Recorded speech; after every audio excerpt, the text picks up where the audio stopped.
Hello, everyone. Welcome back to the Tech Sharmit podcast.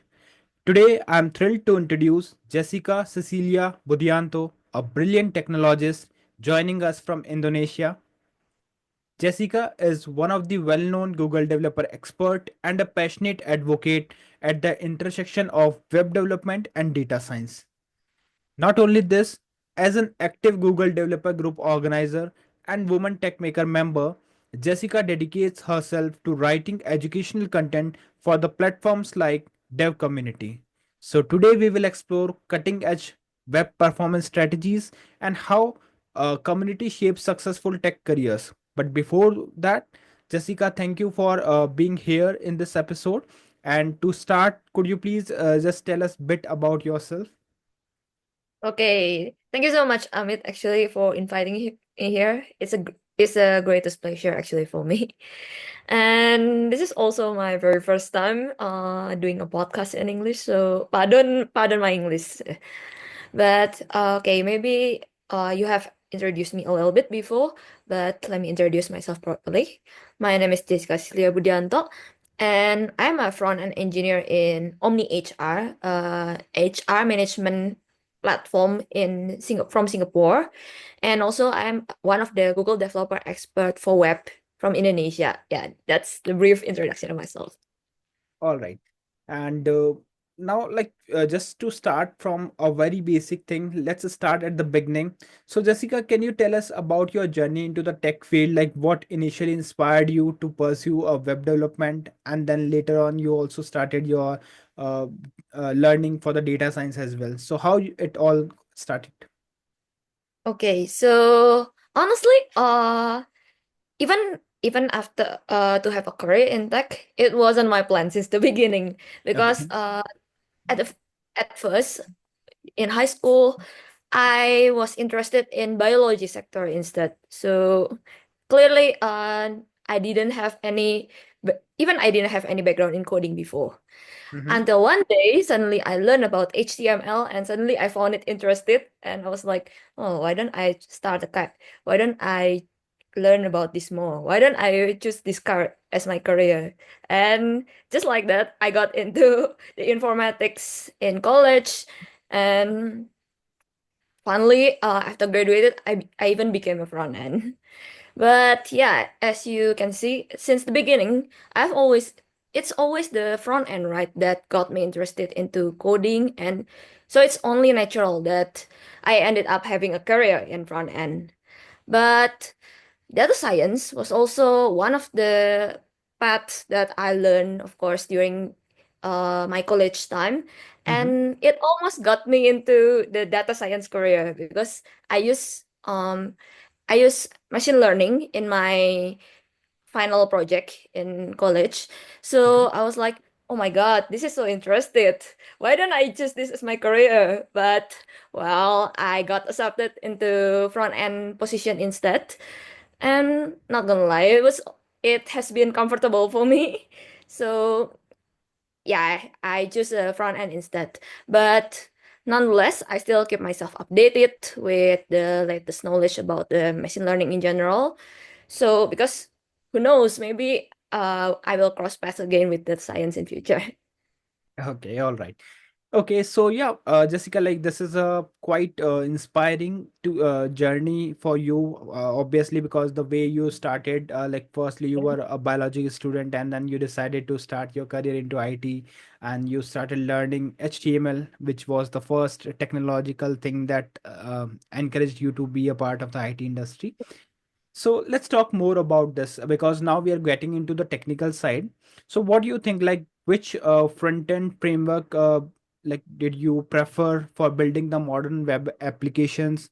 Because we all know like there are so many available platforms, right? There are different uh, frameworks available. So for you, like which was the first framework that which with you started, and why do you prefer that particular framework?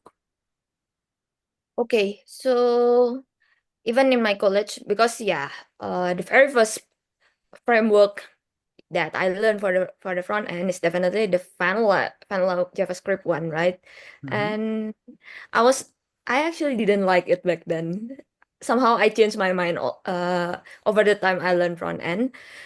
Okay. But in college, I also learned React, and React has always been what I use even until today. Mm-hmm. But as a software engineer, maybe over time, through my experience as a front end engineer, I try to keep myself agnostic when it comes either to programming language or framework, because what matters the most is logic, right? Right. So that's why. Oh, and also, since when I say what framework that you use, which tech stack that you use, it will usually just follow the one that's used by the organization, right? Like even myself now, I still use React. Okay. But if I can choose for myself, maybe I will either choose React or Next.js.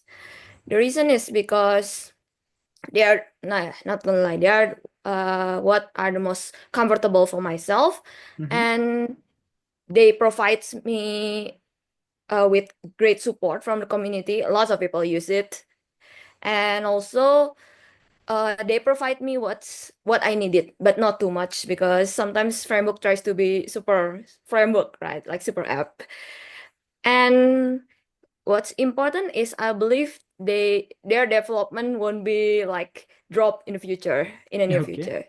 Yeah, and that's why I think that's what's important from the framework.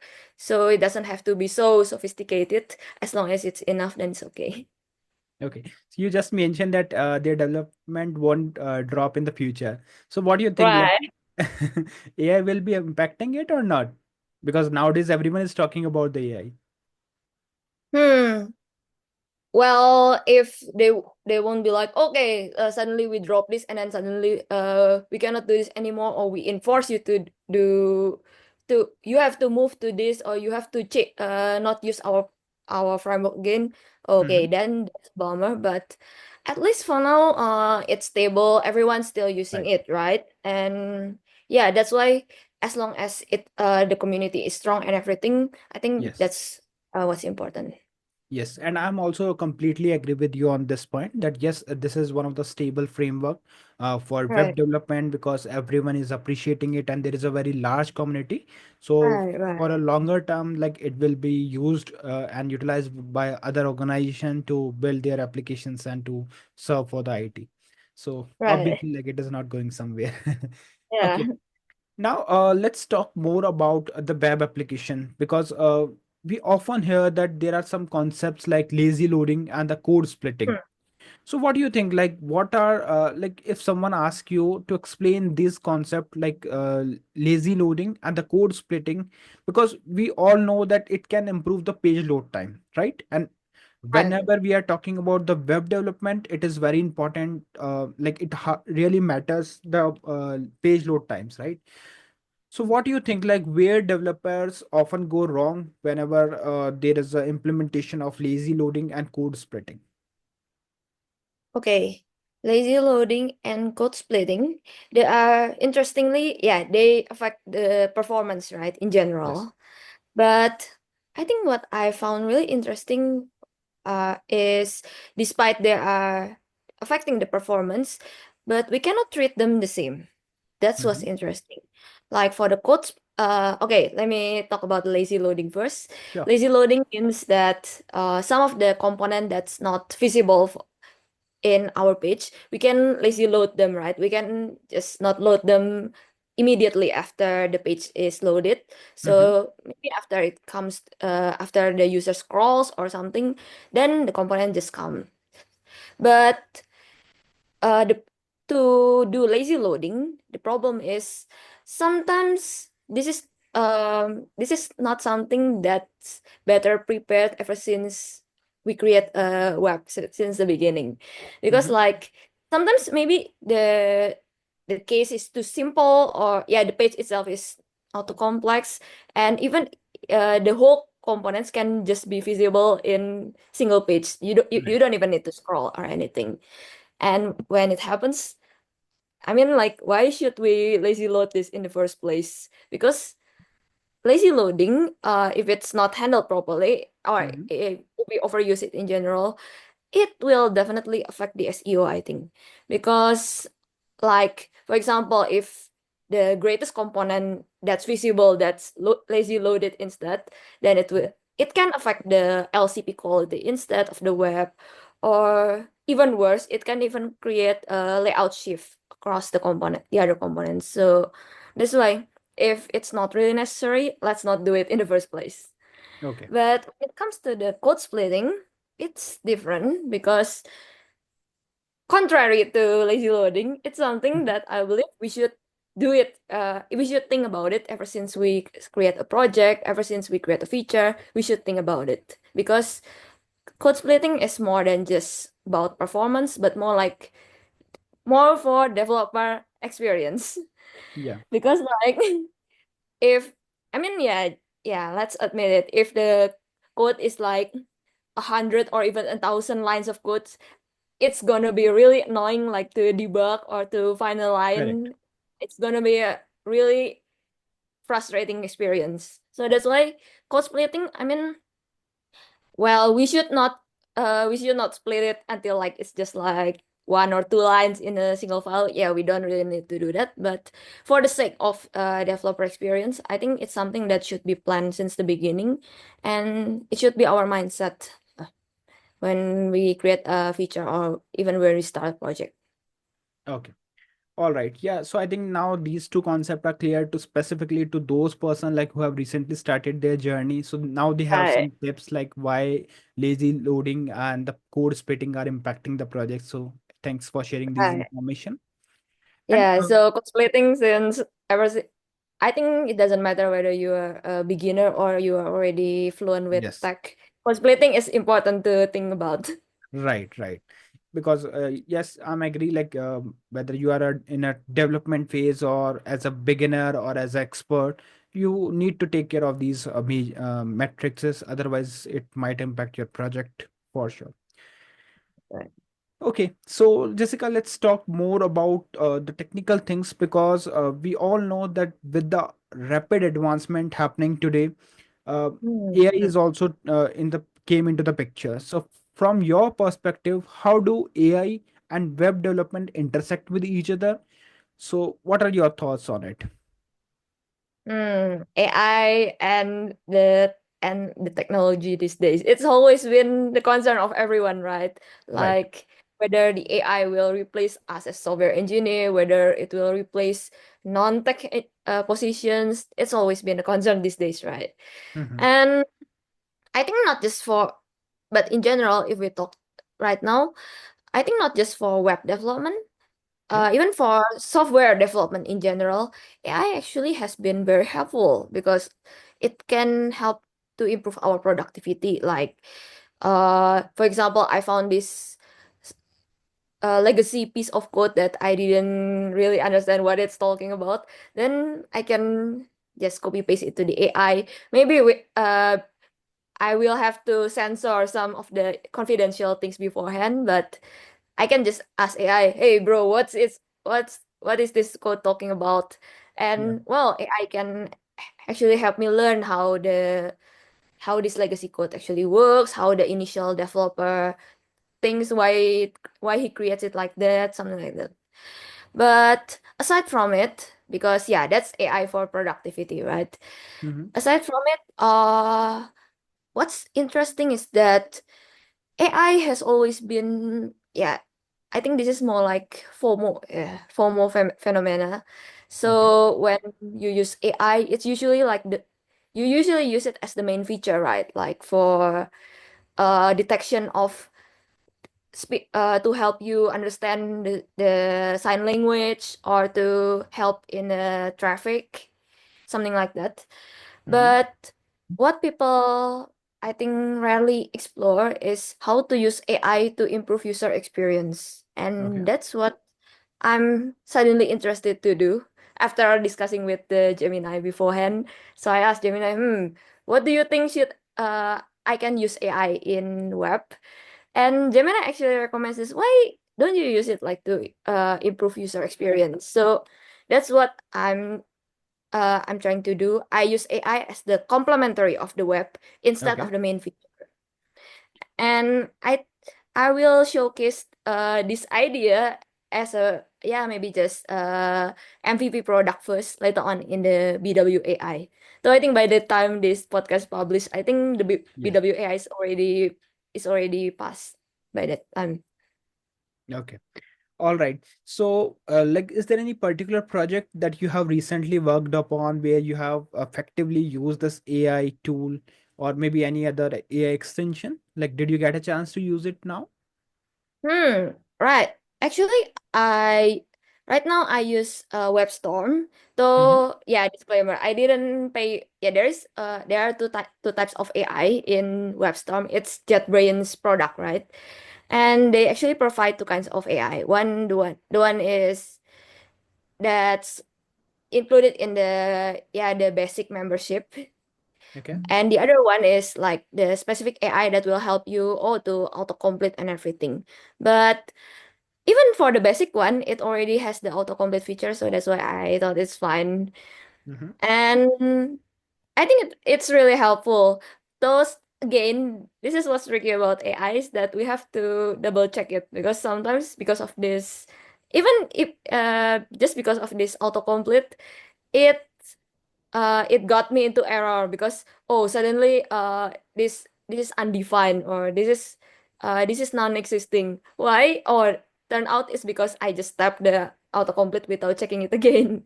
So Mm-hmm. yeah, it happened, and that's why we have to be careful when we use AI. Okay. All right. All right, so let's talk about another way of your advocacy because beyond your technical work, you are also involved in Google developer community and you write for the platforms like Dev community. So could you please share a bit about your this type of advocacy activities, like how you are writing for this community, what all topics you have delivered so far, and what is your upcoming plan? Okay. So it's because personally I like to tell people a story in general. Mm-hmm. And what was actually just a story, now that I have worked as a software engineer, I realized that I also like to share my insights, my experience, or just anything that I just learned recently. So that's why when I found this Google developer community, I realized that there's a platform for me to develop this kind of contribution to give back to the community. Right. And that's why after I learn it more, oh yeah, I can become a GD, and that's why I become one. And I speak in events. I also write articles. So I usually either for my speaking or for my writing, contributing in general, I usually target the beginner or the intermediate one. I'm still not so confident for the advanced one Mm-hmm. because yeah, I still have to improve myself more, right? So I believe beginner and intermediate case is what I'm more confident about. And though for the writing, unfortunately, I didn't really have time to write much these days. So yeah, Okay. it's kind of stuck. I focus more on the speaking these days. All right. Okay, and Jessica, like while doing some research about your achievements, I found one interesting then that you have won the IO 2025 puzzle and completed both RGB and CMY milestones. So, what's your experience? What was your experience with these event? Okay, yeah. First off, thank you for recognizing that because I thought it was like just a badge in my Google developer account, and I don't think anyone will see this. But okay, I'm really glad that someone recognizes it. So thank you. So there are two disclaimers. One is I needed a spoiler even to finish the final few CMY puzzles because they were terribly difficult, and I was like, okay, I'm already too tired. Let's just check for the video in the YouTube. And yeah, I used some YouTube help for that one. Okay. And the second one is I still hasn't been able to finish some of the extra puzzles. Maybe after once this podcast published, maybe that will change, hopefully. Hmm. But it's an interesting game actually for me because it kind of reminds me to that Angry Bird game. It's Yes. basically playing with the physics, right? And it also reminds me that what's the most important for us as a developer is not the framework again, it's the problem solving. And I realized that's what I have like since all along. Because I always play like Sudoku or that kind of puzzles, Mm-hmm. and they're all problem solving, right? All about problem solving, and I realized that's what's important, and maybe that's also how someone can identify whether they will be fitting in the software development career or not. Maybe that's one of the hint, I believe. So again, it's not about framework or anything. Yes. What's important is our problem solving. And even I have to admit that I'm not like the best puzzle solver or anything. I cannot always solve the puzzle, but I just enjoy the progress. Okay. So what do you think, like these kind of puzzles and other community events, are they really helping the developers in the community? What do you think?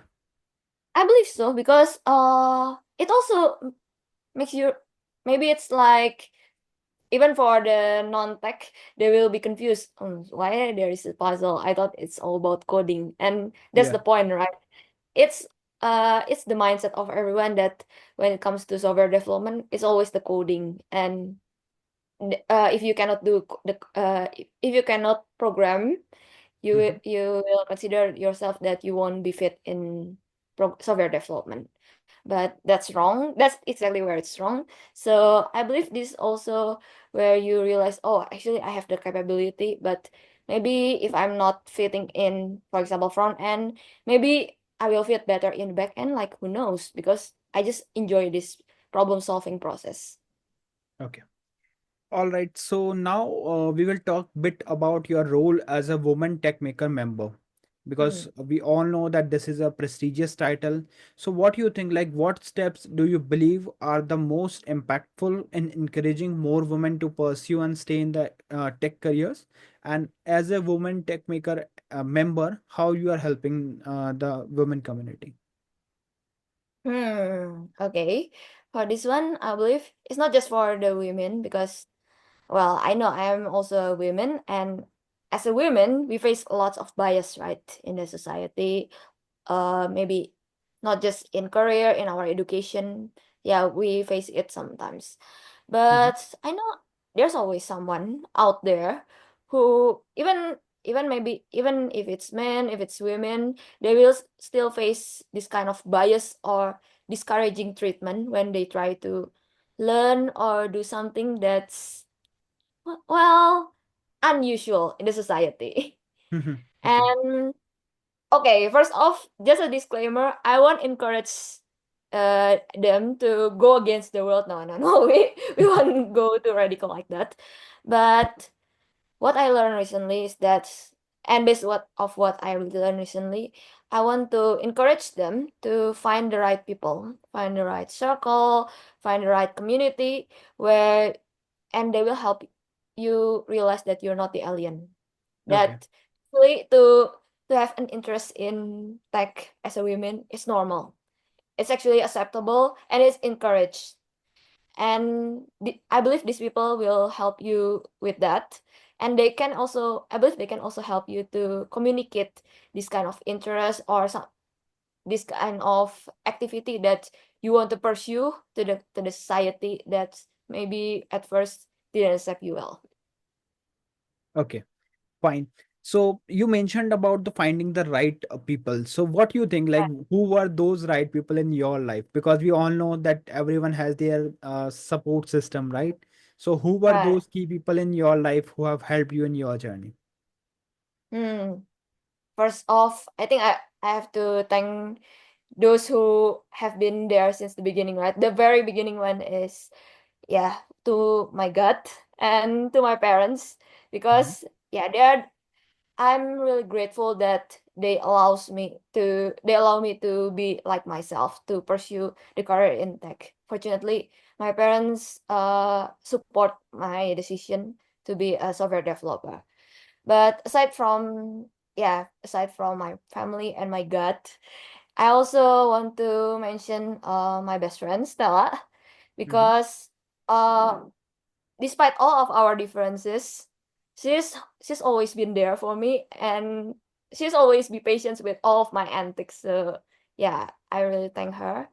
And also to Eric, because he made me realize recently that I'm not an alien. Actually, the alien quote, it comes from it. I get it from him. So that's why, yeah, I'm really grateful for. I'm really thankful to him to make me realize that okay, I'm not an alien. There's a way how I can communicate my difference to others. And also, definitely, the last but definitely not least, I want to thank Denang Jufri, our Google development manager in Indonesia, and also to the whole other Google developer expert in Indonesia, because they are very supportive to me, and they are more than just, yeah, just a colleague, but they're also like a friend or a family we can hang Yeah. around. All right. Okay, so before we wrap up, Jessica, I just want to ask one more question because you have spent so much time for the mentorship as well. So, as a mentor, as a Google developer expert, what you think? What are the qualities that make a truly effective mentor in the industry, especially when we are guiding early career developers? So, what do you think? What are those qualities? First off is patience, one Mhm. that I myself are not always good at. And also empathy to understand, because you don't want to be like, oh, just speaking, just delivering your materials, you don't even care about your audience. You cannot be like that, right? You have to adapt, you have to, maybe you have to change your way following them. Like, yeah, I admit that that's also why I put my writing in lower prio now, because I realized that where I come from, people still prefer, sadly, people still prefer audio and real presence over reading. So that's why I have to adjust to them, and I will have to make them understand the materials in different ways. And that's why empathy is one of the most important, actually. And one more thing that people, I think, sometimes afraid to do or forget to do is, as a mentor, I think you also have to push your mentee to go outside their comfort zone, because sometimes they will be just like, oh, learning, but they don't actually want to do it, right? Or they're sometimes too hesitant or anything. You have to push them. That's, I think, people sometimes feel like, oh, but is it okay if I do this? Is it okay if I push them? But no, you have to push them outside their comfort zone and to open their eyes to reality. All right. Okay, so thanks for sharing this related information to mentorship because am 100% 100% sure that others mentor will also try to employ these things into their day-to-day life so that things would be more easier for the for the people who recently started their career. So thank you once again, Jessica, for joining this podcast and for sharing so much information regarding the web development and the projects. Yeah, thank you so much also again for this opportunity, because yeah, I never even dreamed to speak internationally like this. So again, thank you so much. Thank you. Don't hesitate to invite me again in future. Thank you. Yeah.